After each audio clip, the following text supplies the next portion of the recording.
If you've tried multiple supplements, sometimes dozens of them, and you feel like they either don't work or they actually make you feel worse, then this video is for you.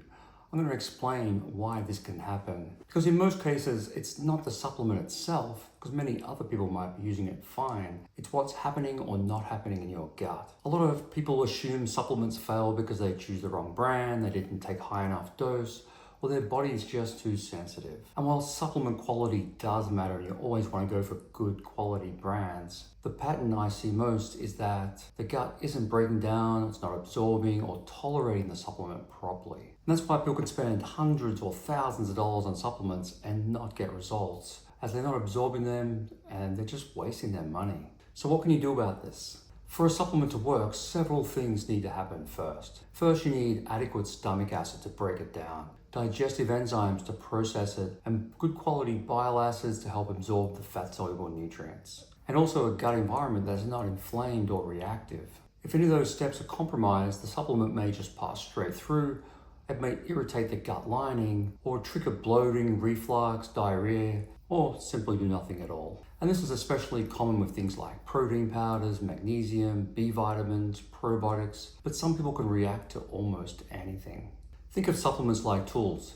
If the foundation they're built on isn't stable, the tools don't work properly, no matter how good they are. So adding more supplements to a compromised gut is often like adding more tools to a system that can't use it. When you take supplements, do you feel like they help, or are you reacting to some of them? Let me know in the comments below. Protein is one of the clearest examples of this problem. Many people are eating enough protein on paper, but they're still struggling with fatigue, muscle loss, slow recovery, blood sugar swings. Often the issue isn't how much you're taking, it's digestion, whether you have low stomach acid, poor enzymes, or bile issues affecting the protein breakdown and absorption. And when that happens, the protein can ferment in the gut instead of being absorbed.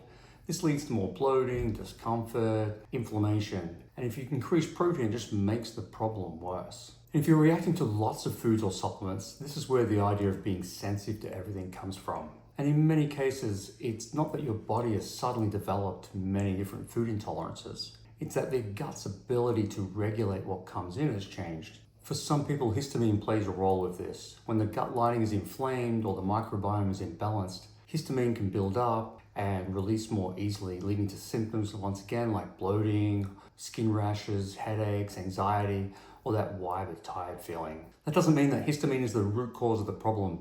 It's often the signal in the gut that the environment is irritated or dysregulated. And this is usually because of an imbalance in the gut microbiome, especially if they have high levels of histamine-producing bacteria. And when this dysbiosis is addressed and gut inflammation settles, often the histamine tolerance settles down and you start absorbing foods and not reacting to foods like you did. That's why people are sometimes surprised when foods or supplements they couldn't tolerate before become manageable after they're addressing their gut health. So the good news is this kind of sensitivity is reversible. Focusing on gut dysbiosis and inflammation calms down digestion and improves that microbial balance. This stabilizes the system and people just become more resilient. This is also why adding more and more supplements rarely fixes the problem without understanding what's going on with digestion, absorption, microbial balance, and gut inflammation. When you're experimenting like this, it's like guessing what's going on, and that can get expensive, especially if you're taking lots of supplements and just wasting your money. Supporting gut function first often reduces the need for many supplements. The best option I find is to do an advanced test like the GI map or the gut zoomer, and this checks for absorption markers, gut inflammation, dysbiosis, pathogens like parasites, and the levels of beneficial bacteria. This helps to pinpoint the exact problem and helps make a clearer treatment plan so you can get your digestion and absorption of supplements and nutrients back on track. Often when you do this, you don't need to take so many supplements after all. In the description I've included links to the stool tests like the GI map and the gut zoomer that I commonly use. I would do these tests before testing nutrient levels, as poor absorption can be the underlying cause of chronic iron deficiency, B12, zinc and other nutrients. And if you want to find out more about these gut tests, watch this video next where I compare the GI map test and the gut zoomer.